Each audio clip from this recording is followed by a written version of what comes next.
Our first speaker for the day is Dr. Dharmanand. Dr. Dharmanand, may I invite him to the dais, please.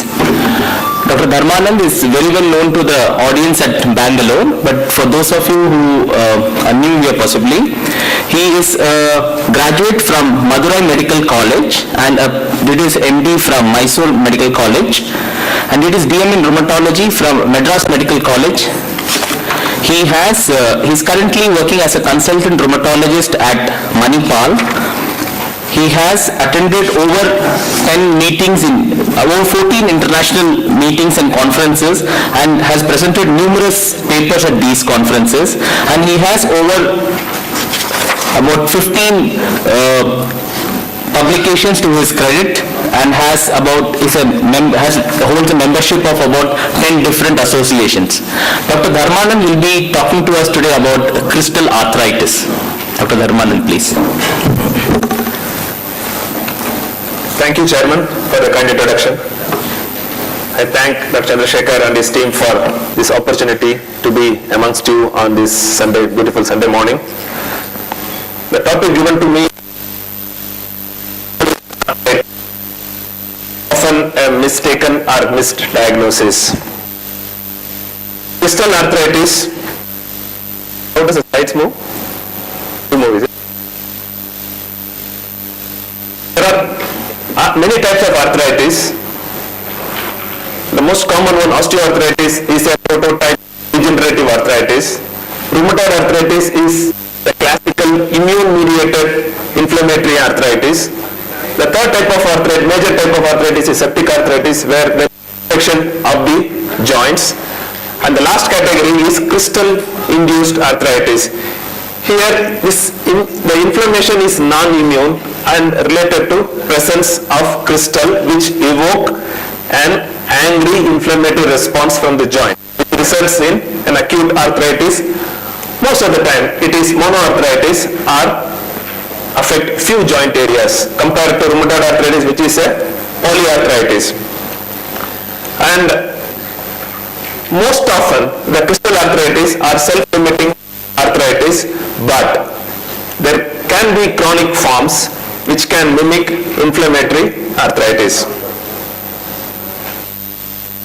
What are the common crystal arthritis? Gout is the most common, well-known, and probably the most understood of the crystal arthritis. This is the culprit crystal is monosodium urate crystals.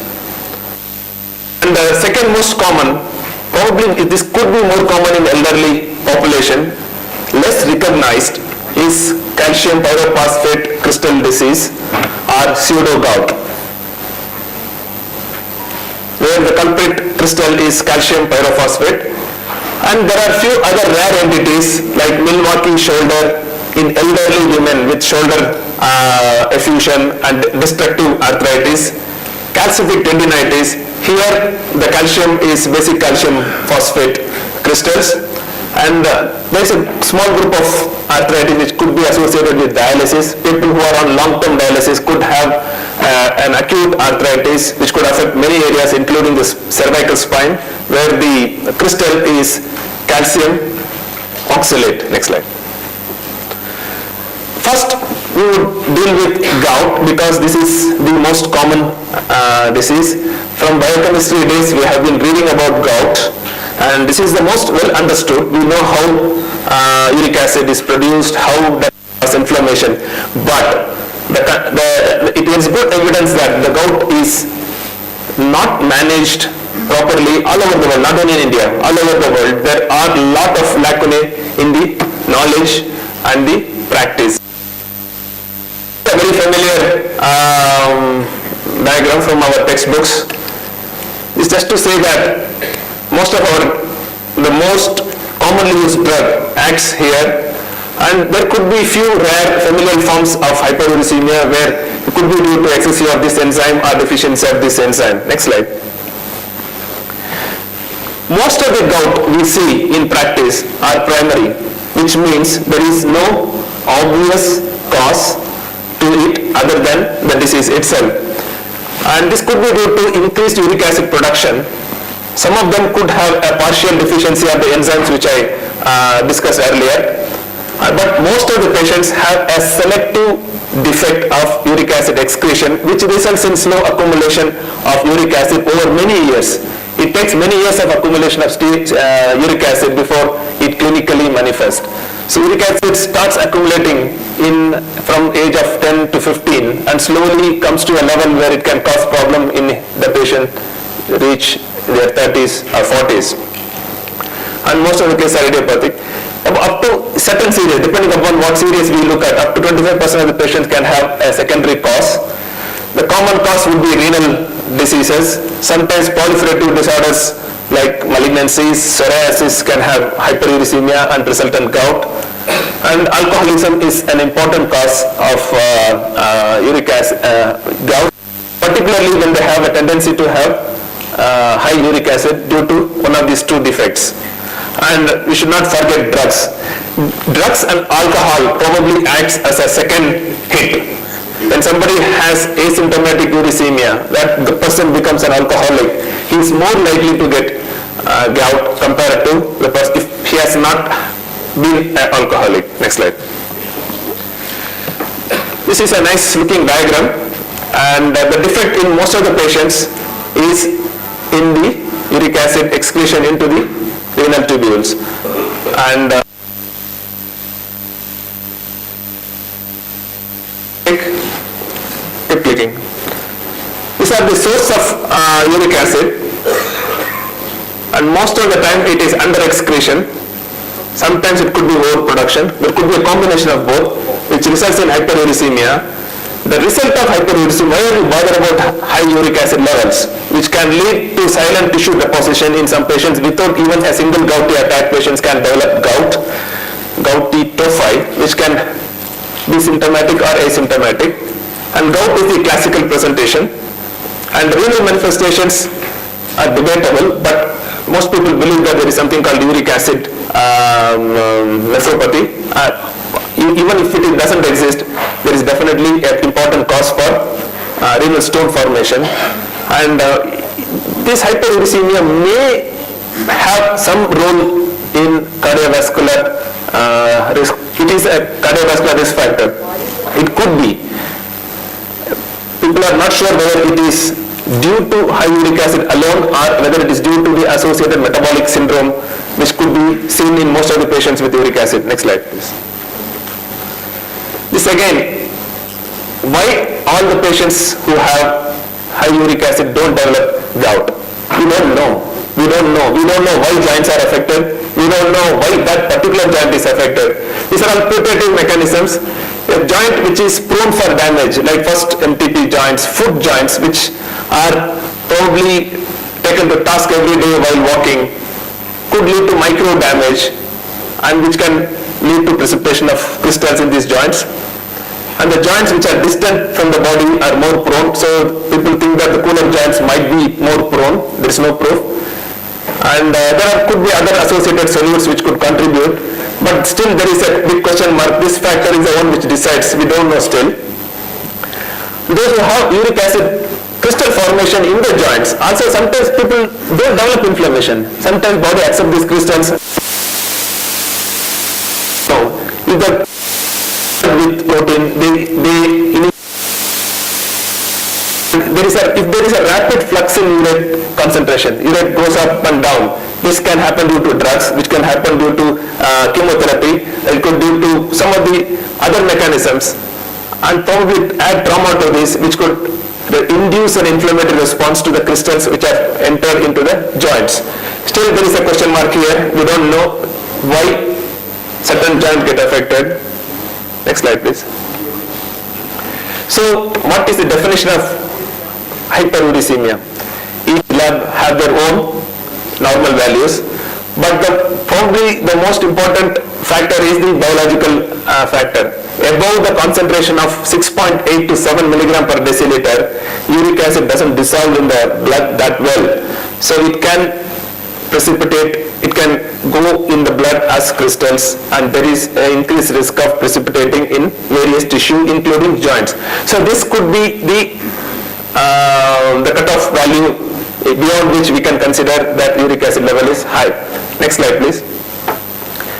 Though women always have a low uric acid until menopause, estrogen has got uricosuric effect, which could explain this, and also the rarity of gout in these women.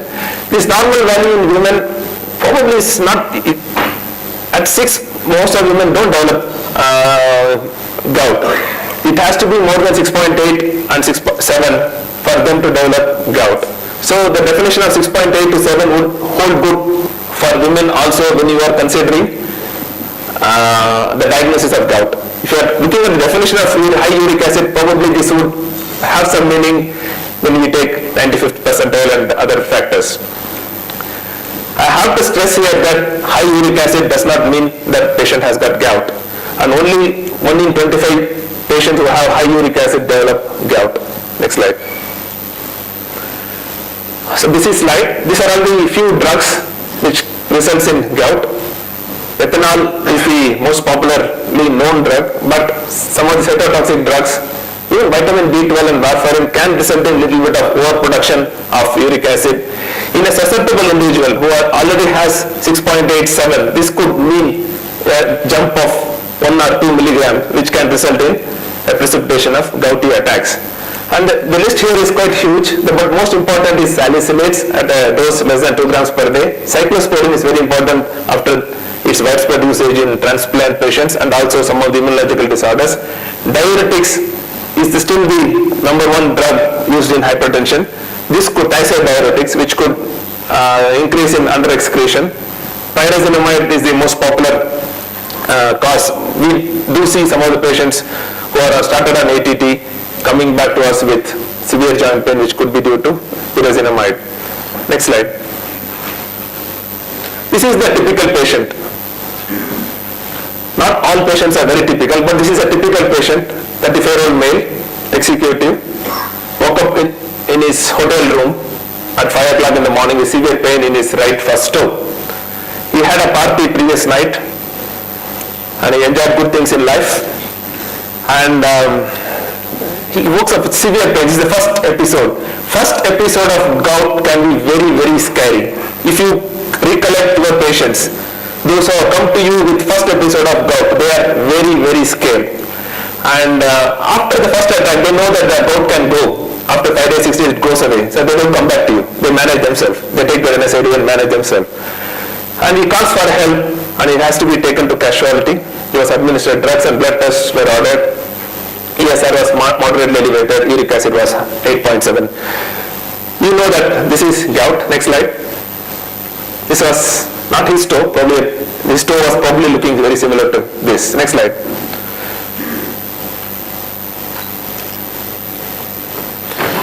So what are the risk factors? Age, we cannot change the age. This is not a modifiable risk factor. Genetics, gout runs in family. The defect, the renal defect which I was talking to you about, runs in the family, and it is usual to find a father or a grandfather or uncle, brothers to have gout as well. Next slide. We can't change the sex, so men are more prone, and men also have to get their share of disease. Women unfortunately suffer more from autoimmune disorders, so we should have our own share. So gout is probably the most common arthritis to occur in men. Next slide, please. This is again modifiable risk factors. Should not follow this. This could be modified, this could be modified, this definitely could be modified. Next slide, please. So this is a summary slide of the common risk factors in practice: male gender, age, obesity, family history, alcohol, abuse or use. Most of us use alcohol, which is abuse, which results in gout. Renal insufficiency, hypertension. Next slide, please. The gout can present to us in many disguises, many ways. This could be an acute gout. This could look like this could be a septic arthritis. This could be pseudo gout. So it is an acute inflammatory arthritis which looks very angry, looks very threatening, or it could be a very mild small tophi, relatively asymptomatic, which could mimic rheumatoid arthritis. If you don't suspect gout in this situation, if somehow your mind is shut off at that moment, this could be mistaken very well for rheumatoid arthritis. Next slide. But this is the most common presentation. Patient coming to us with red, angry looking first MTP, sometimes in and around the ankles. And people can have fever, people can have very warm, tender effusion, sometimes skin peeling. All this mimic aseptic phenomena. It is not uncommon for a rheumatologist to see patients who have already undergone incisional drainage in these areas. So it would mimic aseptic arthritis. Most of the attacks are monoarticular, and of that 50% are first MTP joints of either side. Next slide please. Other common sites are midfoot, knee and wrist.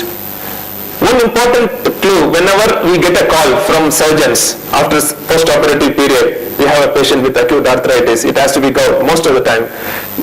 The trauma of surgery, probably subsequent drugs, dehydration, and so many other factors, tissue injury, increased leads to high uric acid concentration, and most of the time before surgery they would have stopped the drugs which he was taking for his high uric acid, would result and precipitate a gouty attack. And these are the other infections can sometimes precipitate an attack. Rapid weight loss, which is practiced in some of the modern weight reduction centers, can precipitate gout in a vulnerable patient. Next slide please. And when we suspect gout, we should always look at the elbows. The olecranon bursitis is most of the time, particularly in the chronic gout, it is enlarged. It could present with a very acute angry looking bursitis, again which could be mistaken as a septic bursitis. And if you palpate, you can find tiny pebbles inside which are urate tophi. And in our country I have seen quite a few patients with bursitis around the lateral malleolus, probably because of our habit of squatting, and some of the patients have problem in their prepatellar areas, probably because of the habit of kneeling down. Next slide.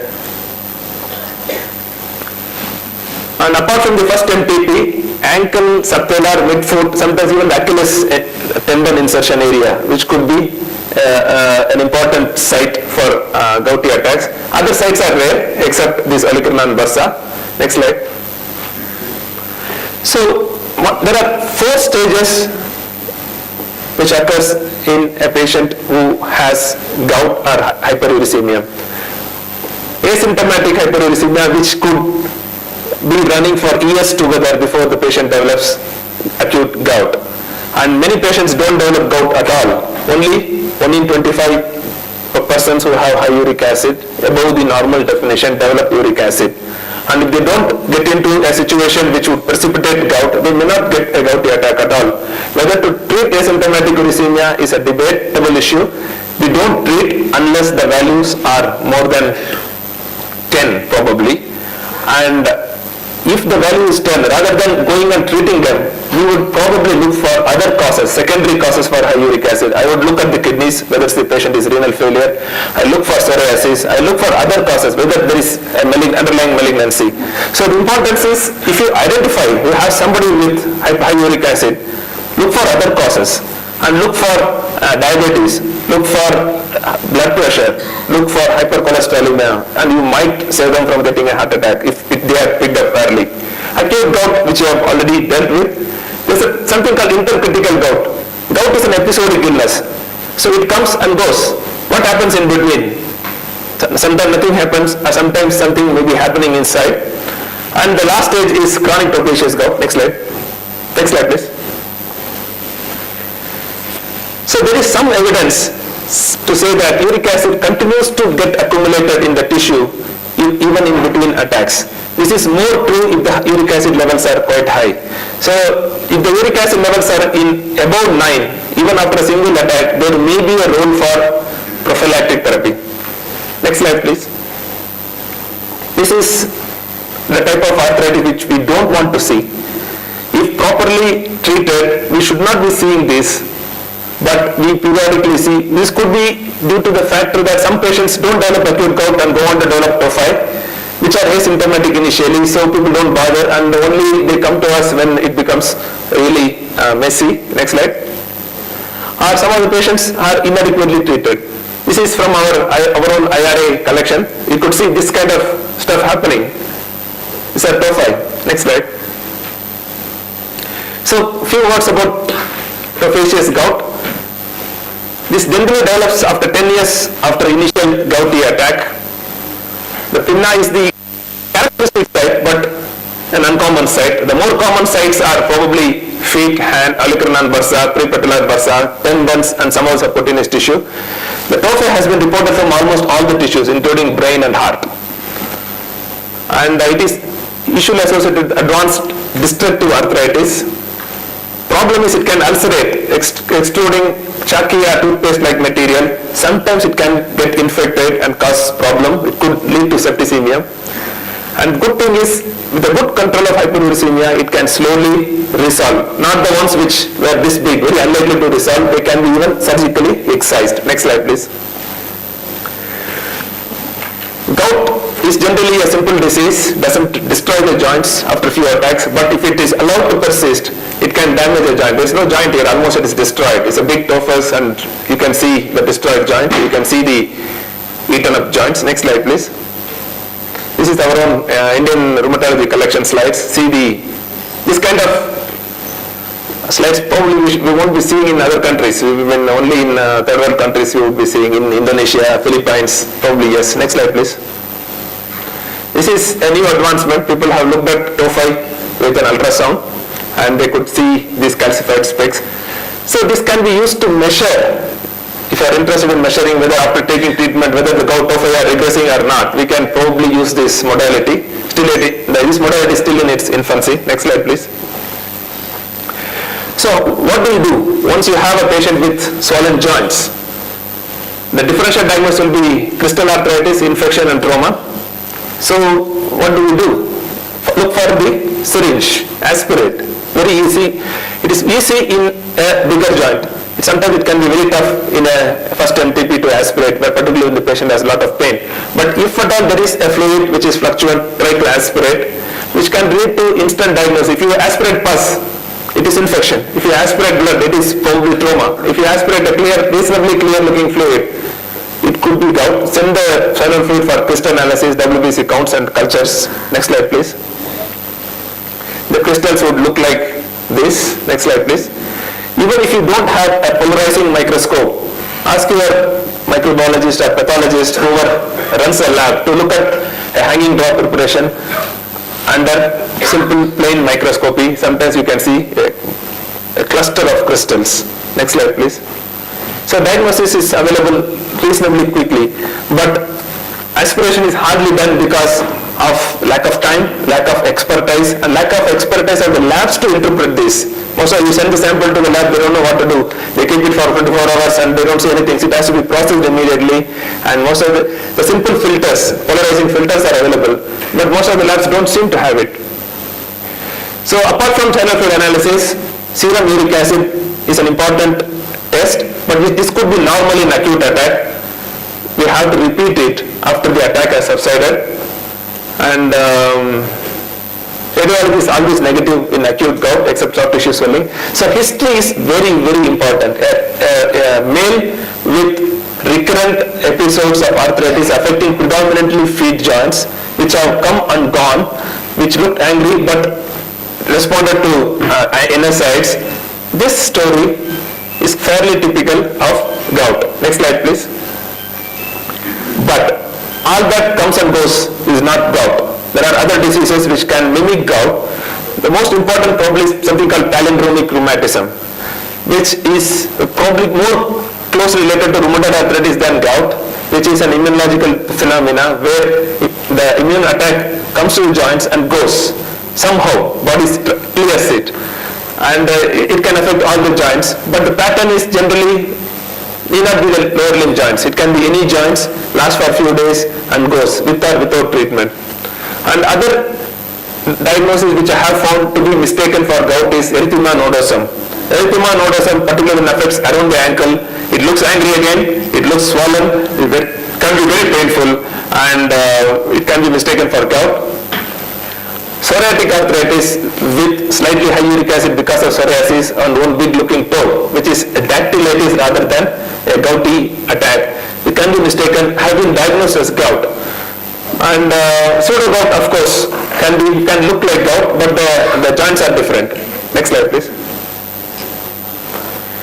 So the treatment is to make the pain better, prevent further flares, and treatment of hyperuricemia to prevent disease progression and joint damage. Next slide, please. And also to protect the kidneys. NSAIDs are the drug of choice unless there is a contraindication. Any NSAID can be used. Indomethacin has been the most favorite NSAID. Start with 50 milligram and quickly switch over to 25 milligram 3 times a day for up to a week. You may have to give it for up to a week because it may take that many days to resolve the acute attack once it is established. But after the initial few attacks, patients can manage themselves with taking 1 or 2 days of indomethacin. Moment they recognize the arthritis, if they start NSAID early, the attacks also get aborted quite early.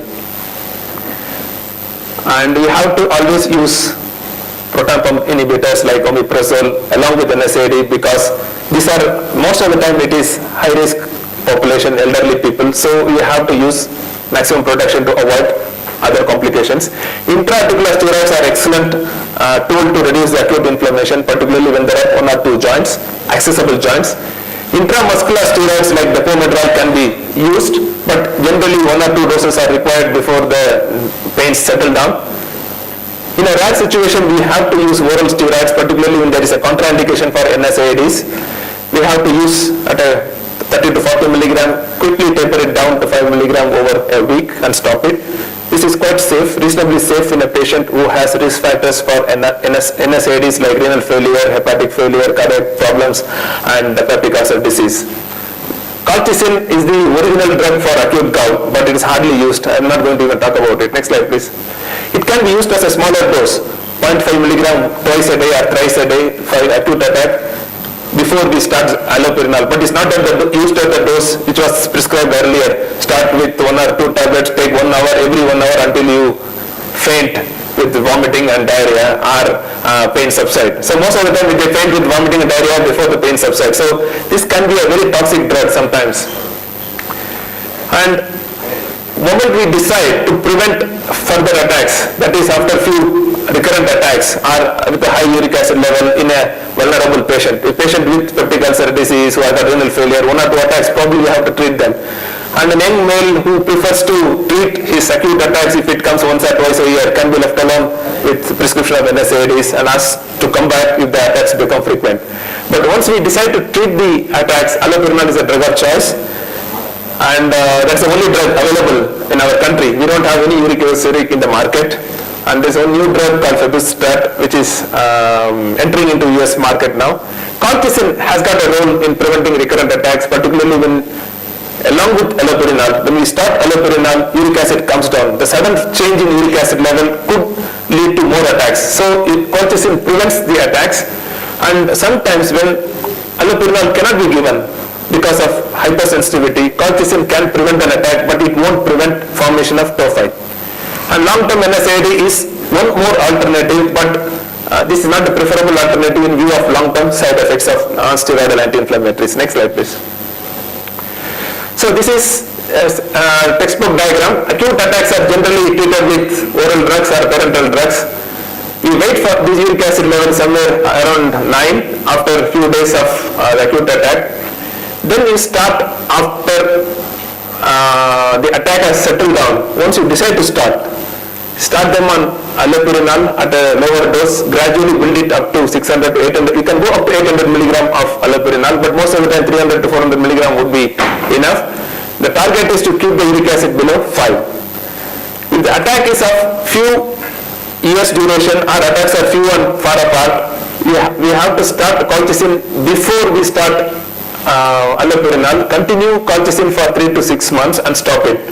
If the patient has got a chronic tophaceous gout or a very frequent recurrent gout where we suspect uric acid crystals in the joints, we may have to continue this a longer period, maybe for years, maybe 2 years, maybe lifelong in a patient with very chronic tophaceous gout. So in a chronic gout, you have to use allopurinol along with colchicine. An acute gout, allopurinol alone continues over a long term, particularly when you want to prevent it. Colchicine would stay for a few weeks and few months and go away. Next slide, please. So these are the patients who would require allopurinol therapy. Frequent attacks. What is the definition of frequent attacks? More than 3 to 4 per year. Tophaceous gout, gout with renal impairment. Because hyperuricemia itself could be a risk factor for further renal damage, so better to reduce the uric acid levels. Even after the first attack, if the uric acid levels are more, because if the uric acid levels are more, there is at least 30 to 40% risk of the patient getting another attack in the recent future. Next slide, please. Always check uric acid. Presentation of gout is an opportunity to screen this patient for blood pressure, blood glucose levels, lipids and weight. Because hyperuricemia could be a part of metabolic syndrome. This is 35-40-year-old men. Generally, they think that they are at the peak of their health, and they are well-built individuals doing very well in their work and business. They don't have any illness. They don't go to doctors. They don't think about doctors because they feel invulnerable. But this is an opportunity to screen them because they come with the gout. You look at their cholesterol will be 400, 500. This is an opportunity to intervene so that their coronary vascular risk is reduced. Next slide, please. Diet is the most popular question asked whenever we go for a lecture, and most of the patients ask about gout. But surprisingly, not much of data is available in the literature about the usefulness of gout. What needs to be avoided? Probably red meat and organ meat we need to avoid. Alcohol, avoid if possible, or moderate, and avoid beer. Avoid certain type of alcohol like red wine. There is no definite data on a vegetarian diet. Should we really modify the vegetarian diet? There is no real data. People talk about tomatoes, cauliflower, we don't know. But it makes sense to avoid legumes which are little high in purine content. Don't take large quantities, but the usual quantity which is served in any hotel or household can be taken. But there is some data to say that consumption of dairy products could be uric.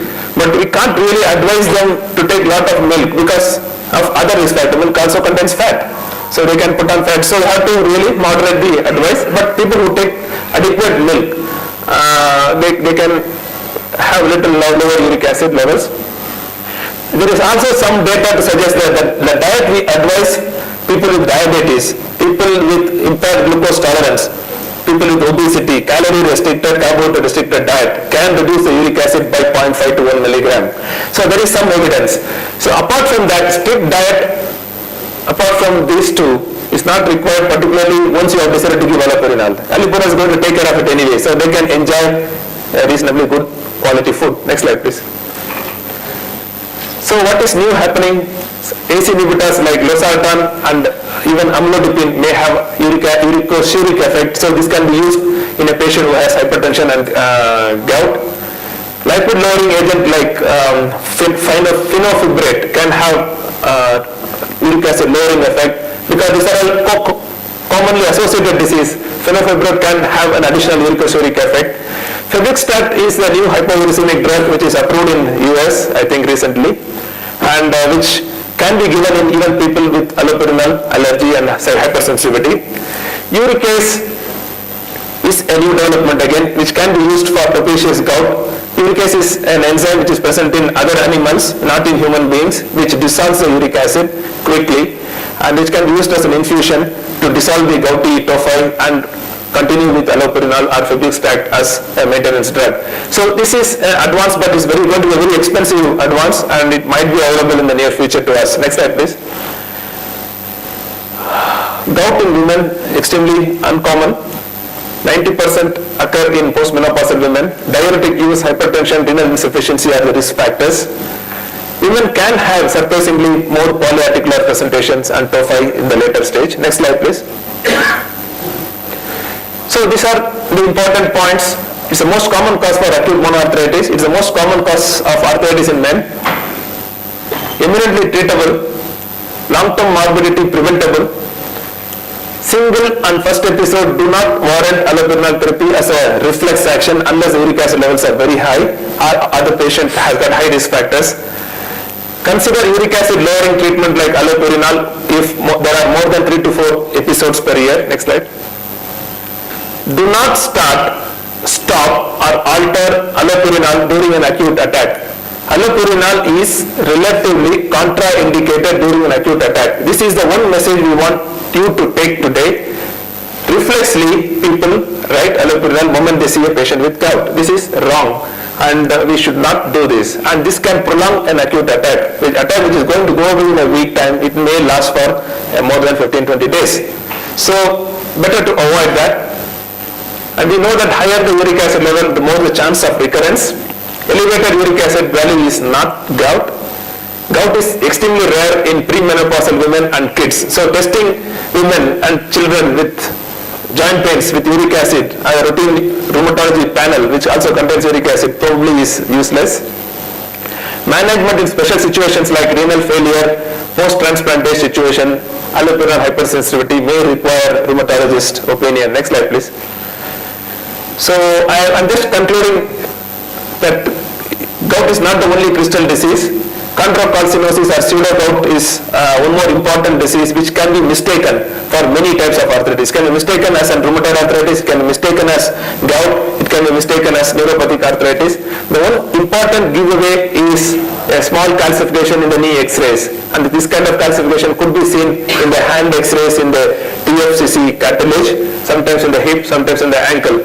Supposed to be rare in our country. I think as our population ages, we are likely to see more and more of these patients. Some of the osteoarthritis patients with acute flare, frequent flares could belong to this group. Next slide. These are the common presentations: pseudo gout-like presentation, pseudo rheumatoid-like presentation, osteoarthritis-like presentation. This is the most common presentation. This is what I told. Most of the osteoarthritis who come to us with lot of effusion periodically, this could be a pseudo gout patient with CPBD crystals. Problem is CPBD crystals are more difficult to identify, less in amount in the joints, so pretty difficult to identify. Clinical suspicion probably is the most important thing. Next slide. This is a calcific tendinitis. Again, you see a calcium apatite crystals or BCP crystals, which can result in acute shoulder pain, rotator cuff tendinitis, which require needling and dissolving or local steroid injections. So, crystal arthritis does not mean gout only. There are other crystals which can cause problems. Pseudo-gout is the one disease probably which can mimic many arthritis. Many of the arthritis which looks like rheumatoid but doesn't fit into rheumatoid arthritis, like progression or response to therapy. Look at pseudo-gout or chondrocalcinosis or CPBD crystal. There is no diagnostic test. Clinical suspicion and careful evaluation of the X-rays for any calcification is the most important giveaway clue. And gout, you should probably know, gout is one of the well-known, well-read, well-taught diseases, but still there is a lot of problem in management. What is known in medicine and what is practiced in the clinic, there is a huge gap. This needs to be bridged. Hope this CME serves that purpose. Thank you very much for patient hearing.